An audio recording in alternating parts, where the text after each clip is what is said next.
बिस्मिल्लाहिर्रहमानिर्रहीम। Dear students, अस्सलाम वालेकुम। आज का जो हमारा टॉपिक है 10th मैथमेटिक्स की एक्सरसाइज 3.2 का लेक्चर नंबर 7 है और क्वेश्चन नंबर 6। इसमें कहा गया जी W varies directly U cube, यानी W जो है डायरेक्टली प्रोपोर्शनल है U क्यूब के। कहता है W 81 दिया गया है, U जो है 3 दिया गया है, आप W फाइंड आउट करें। सबसे पहला हम काम ये क्या करते हैं कि ये रिलेशन को सॉल्व करते हैं। वो क्या करेंगे जी, साइन ऑफ प्रोपोर्शनलिटी हटाएंगे, इसकी जगह कांस्टेंट लगाएंगे, ये U क्यूब, ये हमारी इक्वेशन नंबर 1। अब इसी इक्वेशन 1 से आपने K की वैल्यू निकालनी। K की वैल्यू निकालने के लिए इस W और U की इसमें वैल्यूज़ पुट करें। हाँ जी, W आ जाएगा जी हमारा 81, K फाइंड आउट करना है, यहाँ 3 और ये क्यूब 81, K 3 की पावर 3 कितना होता है जी 27 इधर मल्टीप्लाई हो रहा है, इधर आकर क्या हो जाएगा जी डिवाइड। तो 27 3 81 होता है। हम लिख सकते हैं K इज़ इक्वल टू हमारे पास कितना आ गया जी 3। अब आते हैं क्वेश्चन की जानब। क्या फाइंड करना है जी W फाइंड आउट करना है। कब? जब U कितना दिया गया है 5 और K तो हमारे पास ऑलरेडी 3 है। तो हम वही लिखेंगे फ्राम इक्वेशन 1। ये वाला रिलेशन क्या था जी, W is equal to K U cube. अब W तो फाइंड आउट करना है, K की वैल्यू कितनी है 3, U कितना है जी 5 और 5 की पावर 3। तो W is equal to 3 into 5 की पावर 3 का मतलब है 125। अब 125 को 3 से जब हम मल्टीप्लाई करते हैं, वेरी सिंपल, 125 को 3 से मल्टीप्लाई करें 15, ये 7, 3 1 3। तो हम लिख सकते हैं W इज़ इक्वल टू 375। ये हमारा आंसर आ गया जी। सिमिलरली क्वेश्चन नंबर 7 है Y वेरीज इन्वर्सली। यहाँ ये बड़ी सोचने वाली बात है, उसने डायरेक्टली की बजाय क्या लिखा है इन्वर्सली एज X। इन्वर्सली को हम यूँ लिखेंगे Y is inversely proportional to X। अब इसको जो प्रोपोर्शनलिटी हटाएंगे, इक्वलिटी आ गई, कांस्टेंट और ये 1/x, इसको इक्वेशन नंबर 1। अब K की वैल्यू फाइंड आउट करने के लिए ये Y7 और Y2 इसके अंदर पुट करेंगे। अब देखें जी, ये 7 आ गया, K तो फाइंड आउट करना है, X की वैल्यू कितनी 2 इधर डिवाइड हो रहा है, इधर आकर क्या हो जाएगा जी मल्टीप्लाई। तो K की वैल्यू आ गई हमारे पास 7 2 14। अब फाइंड आउट क्या करना था जी Y।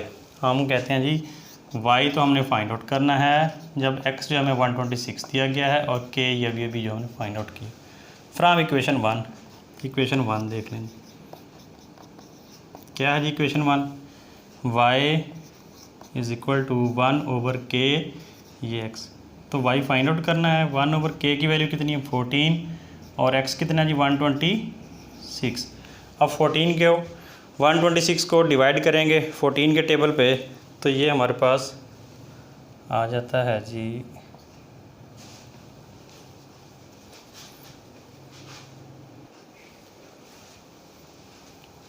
आप देखें जी फ्राम इक्वेशन 1 क्या थी जी हमारे पास ये वाली, यानी Y is equal to K into 1/x।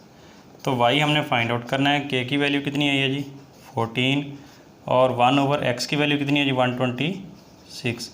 14 को अगर 126 पे डिवाइड करें तो ये 14 9 146 होता है। तो हम देख सकते हैं Y इज़ इक्वल टू 1/9, ये हमारा आंसर है। सिमिलरली ऑन दिस पैटर्न अगर हम थोड़ा सा आगे चलें तो क्वेश्चन नंबर 8 में कहा गया कि Y is inversely proportional to X, Y 4 दिया गया, X 3 दिया गया। ये यहाँ तक का जो डाटा है ये K की वैल्यू फाइंड आउट करने के लिए। चलें जी पहले रिलेशन को सॉल्व करते हैं। Y is inversely proportional to X का मतलब ये है कि Y is equal to K into 1/x आ जाएगा, ये इक्वेशन नंबर 1।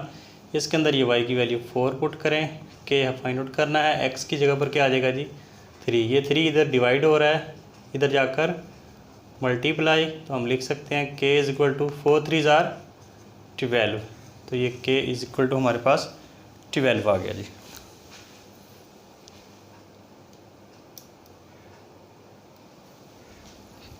अब जी हमने क्या फाइंड आउट करना है जी X हमने फाइंड आउट करना है जब Y हमें 24 दिया गया है और K कितना दिया गया है 12।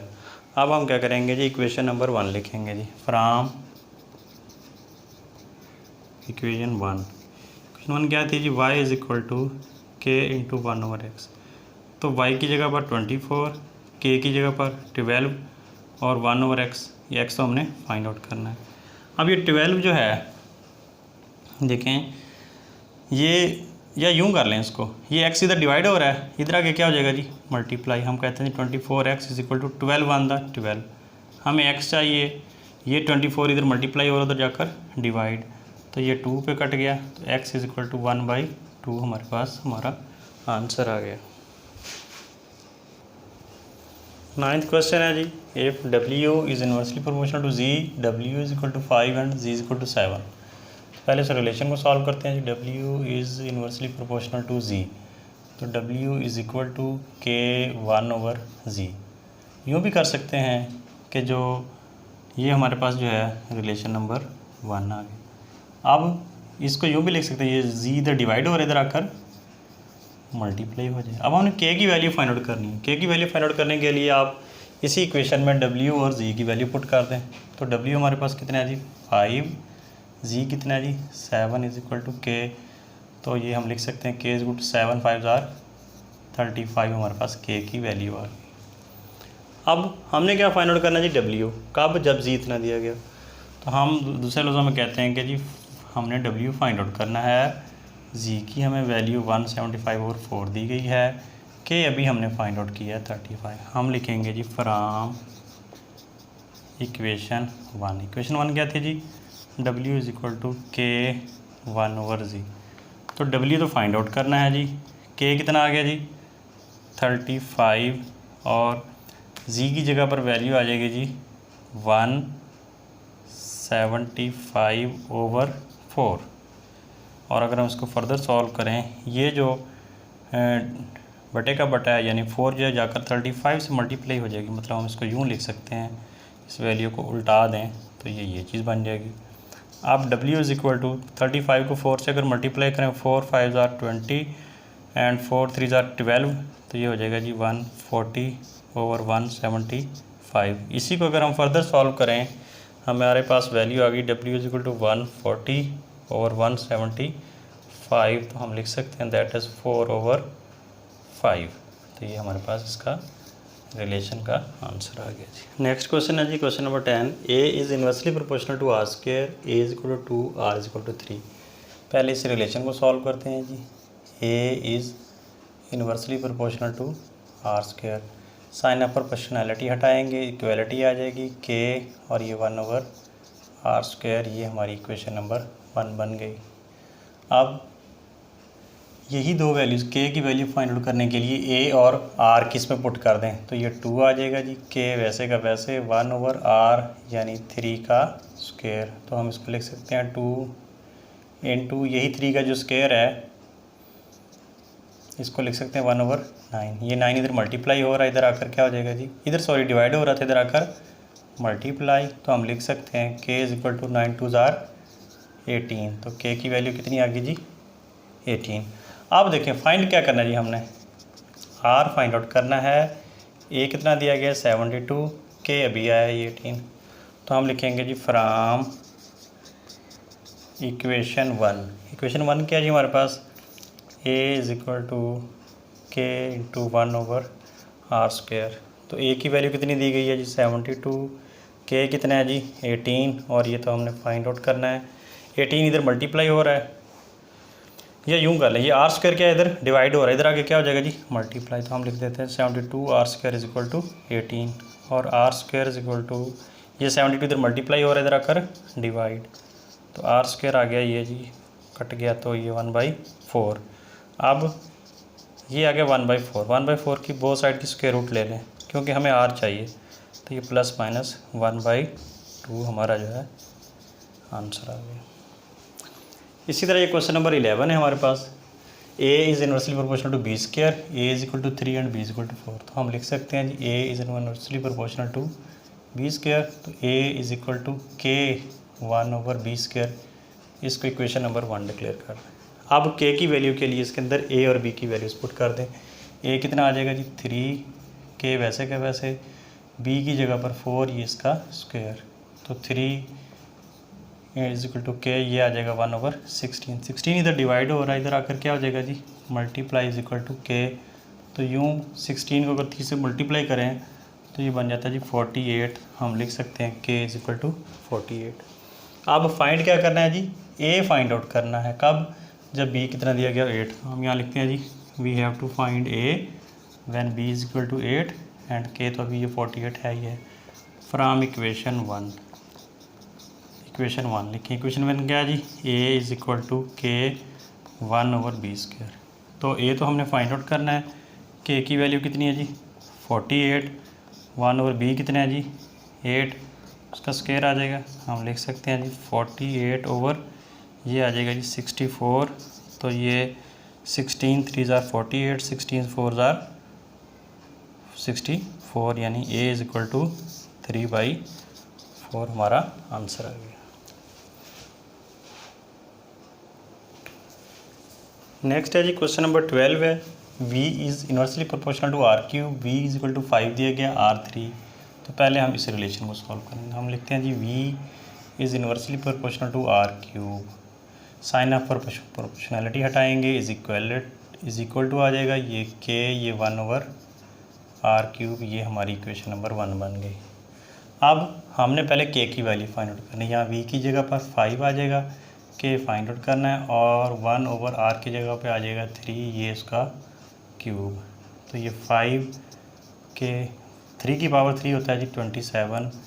तो इस 27 को जब हम ये इधर डिवाइड हो रहा है, इधर आकर मल्टीप्लाई हो जाएगा के। तो के की जो जब हम 27 को 5 से मल्टीप्लाई करते हैं तो ये आ जाएगा जी 135। हमारे पास के की वैल्यू आ गई। अब फाइंड आउट क्या करना है जी, हमने फाइंड वी फाइंड आउट करना है। कब? जब हमें आर कितना दिया गया हो 6, और के तो हमारे पास अभी आ गया 135। ये इस क्वेश्चन के भी दो पार्ट दिए गए, एक ये है, दूसरा ये। पहले इसको सॉल्व करते हैं। तो जी फ्रॉम इक्वेशन 1 क्या जी हमारे पास कि v इज इक्वल टू के 1/r³। v फाइंड आउट करना है, के अभी निकाला है जी 135, और r³ कितना आ जाएगा ये 6, ये 6 का क्यूब। तो हम इसको लिख सकते हैं जी ये v is equal to 135 over, बल्कि यहाँ सॉल्व कर लें इसको, 135, 6 की पावर जो 3 होता है ये 216 होता है। इसको जब फर्दर हम सॉल्व करेंगे तो ये 5/8 आ जाएगा। तो हम कह सकते हैं कि जी हमारे पास v कितना आ गया जी 5/8। ये हमारा एक आंसर आ गया जी जो हमें चाहिए था। अब इसी क्वेश्चन का दूसरा पार्ट है कि find r when v is equal to 3। इसको इधर कर लेते हैं।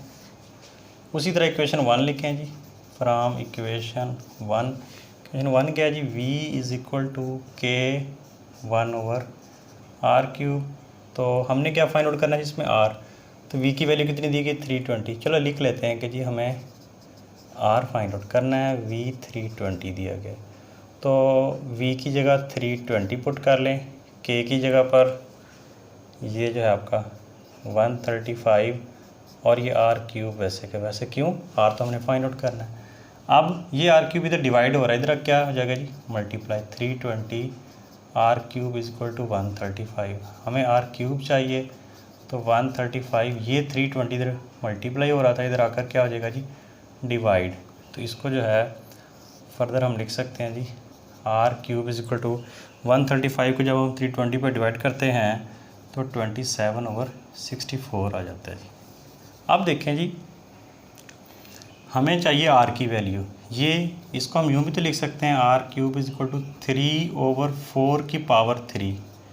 अब क्यूब रूट ले लें बोथ साइड का, टेकिंग क्यूब रूट क्या आ जाएगा जी, ये r³ है तो ये 3/4 की पावर 3 है।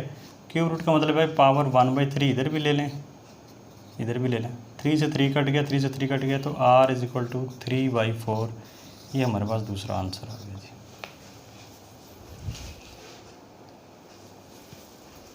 क्वेश्चन नंबर 13 है जी, m is inversely proportional to n³। इसको लिखें जी m is inversely proportional to n³। Mathematically हम इसको लिख सकते हैं m इज इक्वल टू के 1/n³। अब इसको इक्वेशन नंबर 1 बना लें। इसी के अंदर m और n की वैल्यू ये वाली जो दी गई ये पुट करें तो k आ जाएगा, तो ये आ जाएगा जी ये 2 = k और n की जगह पर ये 4 था तो उसकी पावर 3, तो 2 = k × 1 और 4 की पावर जो 3 होता है ये 64 होता है जी। कितना होता है जी? अब 64 को इधर मल्टीप्लाई करें तो ये k आ गया, तो 64 को 2 से मल्टीप्लाई करें तो हम कह सकते हैं k = 128 की वैल्यू हमारे पास आ गई।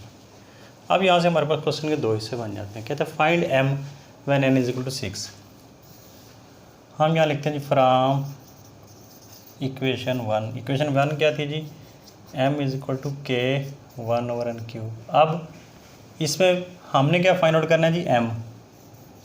m फाइंड आउट करना है। n कितना दिया गया जी? 6, तो वैल्यूज पुट करें जी। m तो फाइंड आउट करना है, k जो है 128 है और n की जगह पर ये 6 और इसकी पावर 3, तो m = 128/6 की पावर जो 3 होता है ये 216 होता है। इसको जो है जब हम फर्दर सॉल्व करते हैं तो ये आ जाएगा जी हमारे पास 16/27। हम कह सकते हैं m = 16/27 हमारे पास एक आंसर आ गया। अब इस क्वेश्चन के दो पार्ट्स थे। दूसरा था n भी फाइंड आउट करना है जब m की वैल्यू कितनी दी गई हो हमें 432। हम दोबारा लिखेंगे जी फ्रॉम इक्वेशन 1 वही वाली दोबारा m = k 1/n³। अब इसमें क्या फाइंड आउट करना है जी? n फाइंड आउट करना है। m हमें 432 दिया गया है, k तो पहले ही वही 128 है। अब क्या करें, इसमें वैल्यूज पुट करें। m की जगह 432, k की जगह पर 128 और ये n³ ऐसे n³ इधर डिवाइड हो रहा है, इधर आकर क्या हो जाएगा जी 432 के साथ मल्टीप्लाई हो जाएगा 128। हमें क्या चाहिए n³, तो 128/432। इसको जब हम फर्दर सॉल्व करेंगे 128 को आप 432 पे जब डिवाइड करते हैं तो आपके पास जो आंसर आता है वो है जी हमारे पास 128/432 को जब डिवाइड किया तो आ गया 8/27, दैट इज़ 8/27। इसको हम यूँ भी लिख सकते हैं। अब हमें तो n चाहिए, इसको हम यूँ भी लिख सकते हैं 2/3 की पावर 3 होल क्यूब कर दिया। अब क्यूब रूट ले लें तो उससे पावर 3 ख़त्म हो जाएगी। Taking cube root on both sides, तो हम लिख सकते हैं जी n³ = 2/3 का क्यूब, ये पावर 1/3 और इसका पावर 1/3। 3 से 3 कैंसिल हो गया, 3 से 3 कैंसिल हो गया, तो n = 2/3। ये हमारा आंसर आ गया जी। तो इसके साथ ही एक्सरसाइज जो हमारी 3.2 अपने काम को पहुँची।